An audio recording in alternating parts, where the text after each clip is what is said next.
네, 모처럼 만에 반등하고 있습니다. 지난주는 일주일 내내 하락하다가 어제 월요일 시장까지 추가 하락해서 시장의 분위기가 매우 어두웠는데 오늘은 일단은 반등은 제법 강하게 하고 있고요. 반등을 넘어서 반전이 될 수 있는지 전략을 다시 세워보고 연말을 또 준비해보는 시간 같습니다. 마켓 리더의 특급 전략이고요. 현대증권 리서치 센터 오성진 센터장 함께합니다. 안녕하십니까? 네, 안녕하십니까? 자, 또 뭐 시장 이야기 해야 되겠죠. 네, 뭐 경제방송이고 증권방송이니까 시장 이야기를 안 할 수가 없는데. 네. 자, 오늘 모처럼 만에 반등하고 있습니다. 네. 이 2000포인트라고 하는 지수가 상징성을 가지고 있는데 안착하기가 굉장히 어려운 것 같습니다. 네. 뭐 그 2000이 뭐길래 이렇게 사람 속을 애타게 하는지요. 네. 2050이 사실은 이제 상단인데요. 여러분 기억해 보신지 모르겠지만 2007년도 10월 31일 기록했던 고점이 2068이었습니다. 그러니까 그 전에 그 포인트에 근접했기 때문에 6년 만에 주가가 제자리를 찾아가기 위한 노력이기 때문에 상당히 산고가 따른다 이렇게 보고 있고 결국은 이제 11월 달, 12월 달에 걸쳐서 그 고점 돌파가 가능하느냐라는 것이 이제 가장 큰 이슈라고 이제 볼 수가 있겠습니다. 그래서 6년 만에 찾아온 고점 돌파에 대한 그러한 고통이 따르고 있는데 결국엔 외국인 매수세 하나 하고 그다음에 이제 경기 모멘텀 이 두 가지가 돌파할 수 있는 모멘텀이 되고 있는데 그러한 것이 지지부진하기 때문에 주가가 현재 조정권에 들어가 있는 상황이라고 보시면 되겠습니다. 네. 자, 여러 가지 뭐 재료들이 쏟아져 나왔습니다. 그 재료들을 분석하는데 시장 전문가들도 계속 어긋나고 있거든요. 네. 뷰가 야, 이렇게까지라고 생각할 정도로 의아스러운 부분들이 좀 있었는데 자, 일단은 뭐 몇 가지 재료들에 대한 분석은 어떻게 파악하고 계시는지요? 지금 나오는 지표들을 길게 보면 상당히 좋은 지표로 저는 보고 있거든요. 네. 그러니까 미국의 3분기 GDP가 2.8 나온 거는 뭐 상당히 대단한 거라고 볼 수가 있겠고, 그렇죠. 뭐 중국도 상당히 좋게 나왔죠. 7.8 나왔으니까 대단한 거고, 또 하나는 고용, 비농가 취업자 수 고용도 10월 고용도 뭐 20만 명 넘게 나왔으니까 이것도 상당히 시장이 기대하는 바였고 제가 증시를 보는 데 있어서 상당히 중요한 팩터로 보고 있습니다. 여기에 플러스 알파가 뭐냐면 ECB가 0.5% 하는 금리를 0.25로 낮춰줬거든요. 그래서 그 스탠스는 뭐냐면 이제 유럽도 금리를 낮춰서 돈을 풀어서 유동성을 회복해서 경기를 살리는 데 올인하겠다라는 이러한 내용들을 최근에 나온 일주일 동안 나온 얘기인데 사실 주가는 의외로 빠지다 보니까 이러한 뉴스에 상당히 증시가 뭐 반응하지 않는 거 아니냐라는 그러한 것이 있습니다.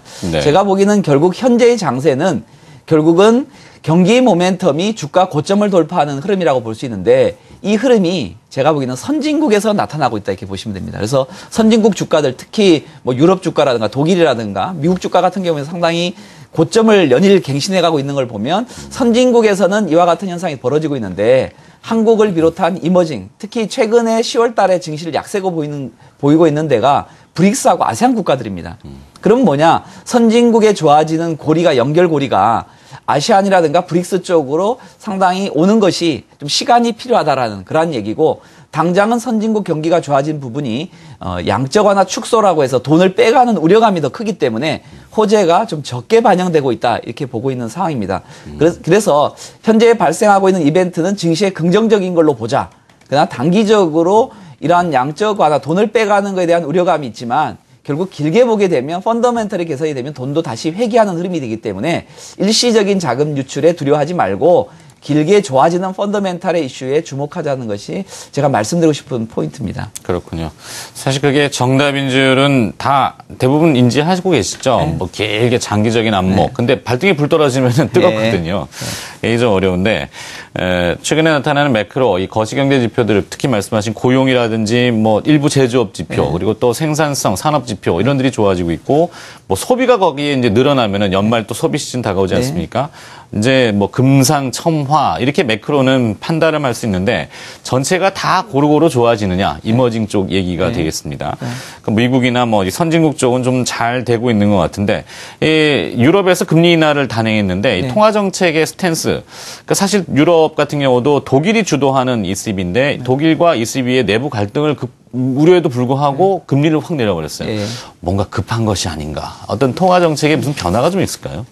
통화 정책은 유럽은 돈 풀기에 나섰다 이렇게 봐야 될 것 같고 미국은 이제 걷어들여야 되겠다 이런 겁니다. 그러니까 미국이 걷어들였을 경우에 ECB가 그냥 가만히 있으면 사실 피해를 같이 보기 때문에 우리는 시간이 여유가 있을 때, 그러니까 미국이 양적 완화 테이퍼링을 본격적으로 시행하기 전에 미리 낮춰놔야 그런 충격에 미리 대비할 수 있다라는 그러한 포인트라고 볼 수 있겠고 독일이 ECB 내에서 반대하는 이유는 독일은 무진장 좋아요. 제조업 경기도 좋고 수출도 그렇죠. 잘 되고 있고 그러니까 오히려 독일 입장에서는 금리를 올려야 되는 입장이죠.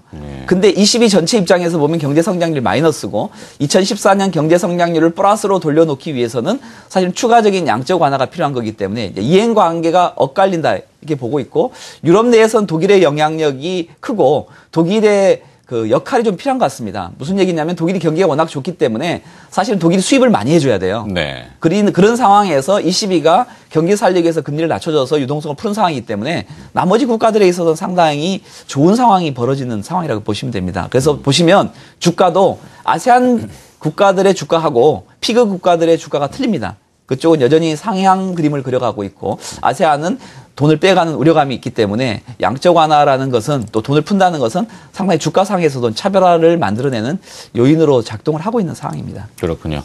사실 2008년도 금융위기 이후에 달러가 순간적으로 강세로 갔을 때 유로화가 급락했지 않습니까? 그렇죠. 그 뒤에서 혼자 조용히 웃던 국가는 독일. 그렇죠. 네, 메르켈 총리는 화장실 가서 많이 웃으셨다고 하던데 네. 우스갯소리로 그만큼 잘 경쟁력이 있는 국가는 통화 가치가 절하되면 이익이 극대화되는 그렇죠. 거 아니겠습니까? 자, 이제 뭐 유럽과 미국 이렇게 봤는데 항상 구도를 보면은 G3를 봅니다. 중국을 안 볼 수가 없는데 3중전회가 끝났고 어떤 결과들이 이제 나올지 기다리고 있는데요. 중국에 대한 이야기는 어떻게 판단하시는지요? 중국은 당분간 중립 정도로 봐야 될 것 같고 일부 조금 더 마이너스 요인이 될 것 같다 이렇게 보는 게 맞을 것 같습니다. 3중전회가 오늘 끝나지만 사실은 내년 전인대 전까지는 뭐 특별하게 그 공개를 안 하거든요. 그냥 일부 정책들만 발표할 것 같은데 이번에 관심 가지는 것은 결국은 저희들이 플러스 요인보다는 중국은 마이너스 요인 쪽에 관심이 갖고 있습니다. 왜냐하면 올해 부동산 가격이 상당히 많이 올랐고 돈을 푸는 효과 또 양적 완화 축소에 대비하기 위해서 돈을 푸는 결과로 부동산 가격이 많이 올랐기 때문에 중국 정부 입장에서는 상당히 이 정책을 그대로 끌고 가긴 힘든 상황이기 때문에 돈을 좀 더 줄이고 그다음에 구조조정을 좀 더 진행을 해야 되는 입장이 중국의 입장이 되다 보니까 증시에 있어서는 플러스 요인으로는 작동하지 못하고 마이너스 요인으로 작동할 걸로 보여집니다. 당분 내년 상반기까지는 여전히 중국 같은 경우에는 구조조정을 좀 더 진행을 해야 내년 하반기에 미국이 좋아지고 또 유럽이 좋아지는 그런 효과를 중국까지 같이 함께 해서 볼 수 있다는 포인트고요. 중국 같은 경우에는 수출이 여전히 좋습니다. 그건 뭐냐면 미국과 유럽이 좋아지는 효과를 중국도 함께 보고 있다는 입장이기 때문에 중국은 수출 쪽은 좋아지는데 투자라든가 그다음에 중국이 적극적으로 나서서 경기를 살리는 입장에 서지 못하기 때문에 한국 입장에서는 플러스 요인보다는 소폭 마이너스 요인으로 봐야 되지 않느냐라는 거고요. 하나 더 우려스러운 사항은 올해 경제 성장률 하단을 7.5로 설정을 했는데 내년 가면 한 7%를 설정하지 않겠냐라는 것이 좀 걱정거리로 작동을 하고 있습니다. 네. 9시 20분 좀 넘어서 월스트리트 저널이 외신을 통해서 이렇게 타진했군요. 중국 인민은행은 유동성 축소를 시사했고 긴축 기조의 스탠스를 좀 내비쳤다라고 하는데요. 뭐 큰 악재는 아닙니다만 그만큼 잘 되고 있기 때문에 속도 조절을 하겠다는 의미로 해석을 좀 해보도록 하죠. 자, 내년도 증시 전망에 대해서 각 증권사마다 이제 내놓고 있습니다. 네. 키워드, 뭐 하나의 핵심 포인트, 화두, 뭐 여러 가지 표현이 있겠습니다만 오성리 센터장은 어떻게 잡고 계시는지? 저는 선진국 경기 회복, 그다음에 스피로버 효과, 뭐 이게 이제 내년도의 키워드가 되지 않겠냐 이렇게 보고 있습니다.